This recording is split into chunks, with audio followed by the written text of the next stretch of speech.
El éxito de Historias de Diván, la serie, quizás adelantó tu nuevo libro, Historias Inconscientes. ¿Fue así o algo así?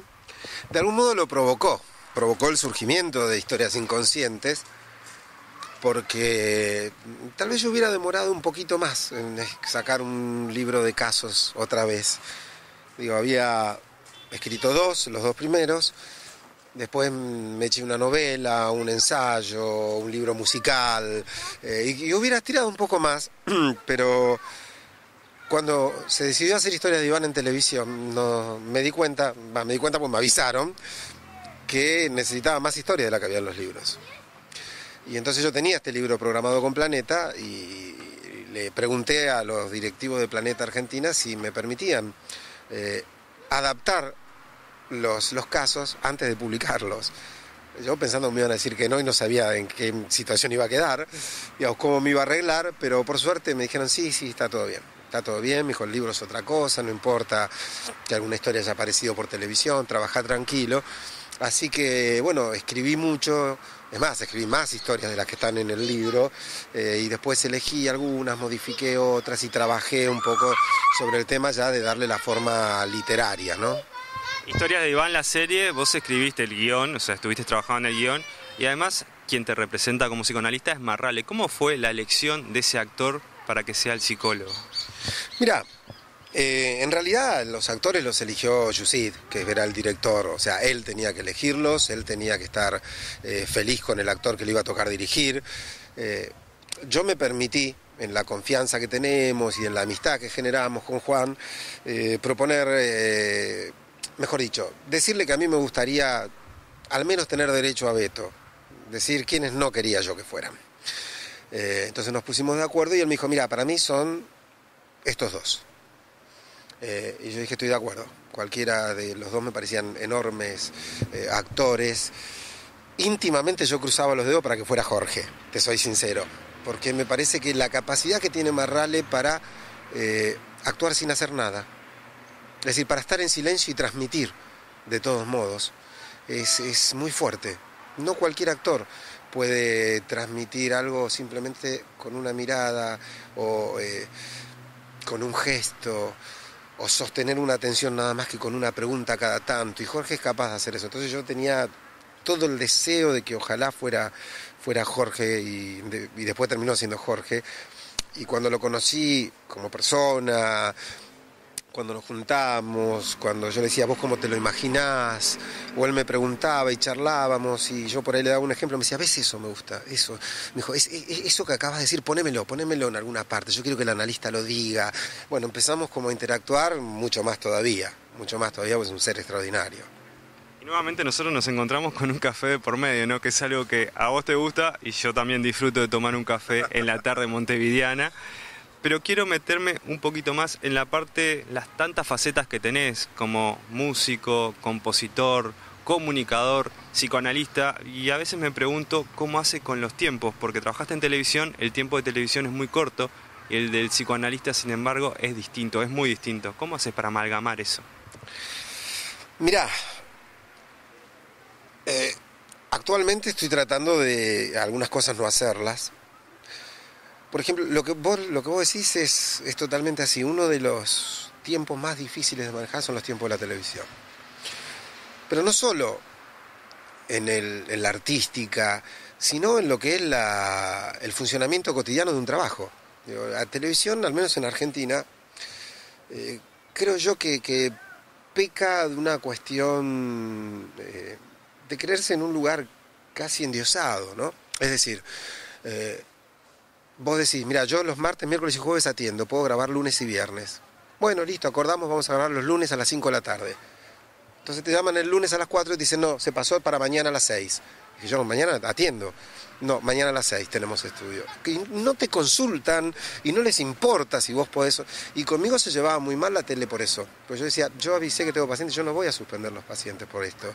Y tenía algunos tironeos y cuando se dieron cuenta que yo era indomable y yo me di cuenta que ellos eran inmanejables, decidimos dejar de trabajar juntos y nos llevamos muy bien con la gente de la tele, por las notas, por los amigos, pero cada vez que me llaman para ofrecerme algo digo no, porque hasta que no lo puedo hacer como yo quiera, con tranquilidad, ¿viste? Sin ese tipo de arrebatos, es muy difícil coordinar los tiempos. Pero después yo trato de hacerme un poco el espacio siempre para hacer todo lo que me gusta. Y me gustan muchas cosas. Sí, algunas las nombraba yo, la música, por ejemplo. Especialmente la música. Ahora estoy un poco alejado de la música, pero porque me di el gusto de Medianoche en Buenos Aires, de hacerlo 3 años como espectáculo, de sacarlo como libro, de llevarlo a teatro, es decir, me di tanto tiempo gustos con esto del arte y la música que ahora digo, bueno, está bien, lo voy a relegar un poquitito en función del resto, ¿no? Es una elección, pero ya me está agarrando una picazón en todos estos meses que no lo hago, que creo que dentro de poco alguna cosa musical me voy a volver a hacer. Medianoche en Buenos Aires es basada en Medianoche en París, película de Woody Allen, alguien a quien admiras, lo has dicho públicamente. ¿Hay una especie de transferencia, volviendo al psicoanálisis, entre vos y Woody Allen? Mirá, yo creo que a ambos nos gustaría ser un poco el otro. Digo, Woody Allen no tiene la menor idea de quién yo soy, no lo digo que le gustaría hacer eso, ser Gabriel Rolón, pero sí tiene una fascinación por el psicoanálisis donde yo creo que haber sido analista le hubiera gustado. Y compartimos la pasión por la música, digamos, él tiene su grupo, hace jazz, toca el clarinete, yo armé mi grupo, hacía algo más tanguero, toco la guitarra, canto, y después, bueno, él tiene algo que a mí me gustaría, que es esa genialidad para contar historias, esa brillantez para lo estético, para cómo mostrar cosas, así que es una persona con la que en esos aspectos me identifico mucho. Después, obviamente en otros no, escucho cosas de él que me meten miedo, digo, si son ciertas me meten miedo, yo no querría nada de eso, pero trato de guiarme y de juzgarlo por lo que sí puedo estar seguro y por lo que puedo ver que es su manera de hacer el arte, ¿no? Quien no leyó Medianoche en Buenos Aires, vos te cruzás en una noche con Gardel, con Piazzolla, con Freud, entre otros personajes. ¿Qué le dirías a Gardel? La verdad es que es difícil pensar qué le diría a uno a alguien que es un referente tan importante y que es casi motivo de cita, ¿no? Permanente. Yo no sé si en el Uruguay también, cuando alguien es maravilloso dicen es Gardel, ¿se acostumbra? Una vez estaba hablando con un amigo que estaba leyendo los evangelios, él. Mirá vos qué loco. Y me estaba contando una cosa, estaba hablando de Cristo. Y me dijo, pero este chabón era Gardel. Y yo digo, qué maravilloso que al Cristo, no que no diga, che, este es Jesucristo, este es Dios, no, que a Cristo le diga, este es Gardel. Fíjate cómo está en nuestra esencia rioplatense. Y yo creo que básicamente lo que yo podría decirle es que no he conocido una perfección mayor en un artista. Es muy difícil cantar tan bien, hacer un género popular y hacerlo de modo camarístico, con una impostación escolástica y que sin embargo no pierda lo genuino, esa sensibilidad, ese buen gusto, ese meter todas las notas, porque cuando los demás cantan temas de Gardel, vos te das cuenta que las melodías no son las mismas, o sea, porque Gardel pone notas que los demás se las llevan puestas, las pasan por encima pues son muy difíciles, y sobre todo porque era un visionario, o sea, Gardel grababa videoclips. En aquel momento grababa videoclips. Gardel había empezado a grabar un disco cantado en inglés. En aquel momento, para aquel mercado. Gardel protagonizaba películas y mezclaba ese discurso musical con el discurso cinematográfico. Me parece a mí que fue un tipo de una visión y de una genialidad y de un talento tal que lo único que uno podría decirle es muchas gracias. Muchas gracias porque si alguien lo escucha, lo ve cómo ha sido su camino y se deja llevar por eso, pues va a encontrar un ejemplo artístico, un ejemplo ético y eso es maravilloso. Y la otra cosa que le diría, pero no le contaría a nadie, le preguntaría, maestro, ¿usted dónde nació al final? Más o menos allanaría una duda, eterna duda quizás esa. Y no diría nada de Tacuarembó. Dejemos esa pregunta. No se lo contaría si me lo... Seguro que no lo contaba. En la escritura, por ejemplo, te encontró con un primer libro que fue un éxito. El segundo libro no fue tan así, de hecho estuviste pensando que era el último libro. Y hoy es el sexto que estás presentando. Sí, en realidad no. Vos sabés que Palabras Cruzadas, que para mí es uno de los libros más lindos que yo escribí, de hecho me gustaba mucho más que Historias de Iván. No ahora, porque Historias de Iván tiene una versión corregida y aumentada, y ahora sí lo escribí más como me gustaba, pero que el primer Historia de Iván, Palabras Cruzadas, era muy superior. Es un libro que lleva 120.000 ejemplares vendidos. No es que no le fue tan bien. Lo que pasa es que Historia de Iván lleva 250.000.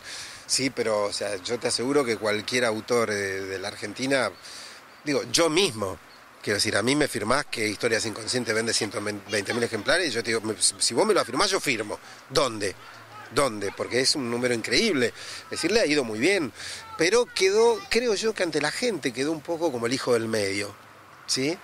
Como ese que quedó retoño de Palabras Cruzadas, entre Palabras Cruzadas y la novela, que también fue muy exitosa y gustó porque la primera ficción y el thriller psicológico. Entonces quedó ubicado como un libro casi de transición, injustamente creo yo. Pero esto me pasa con mis libros. A mí el libro más hermoso desde lo artístico que yo he hecho es Medianoche en Buenos Aires. Y es el libro que a la gente menos le interesa y menos lee. Porque bueno, porque tiene música, viene con el CD, porque yo canto un poco, porque tiene fondos de piano, porque son narraciones, porque bueno, la gente quiere que yo hable del amor, de los celos, de la muerte. Claro, busca en mí el psicoanalista. Y para mí, Medianoche en Buenos Aires es el libro más artístico y más completo que yo he hecho, en colaboración, por supuesto, con Teresa Castillo, no es solo mío, con la música de Federico Misragi, es decir, pero justamente ha sido una combinación artística tan importante, que es el libro que a mí más me gusta de los que yo hice. Sé que no es el que más le gusta a la gente, pero yo si tuviera que elegir, decir, bueno, mire, si tuviera que presentarme ante alguien, decirle, este soy yo llevaría Medianoche en Buenos Aires.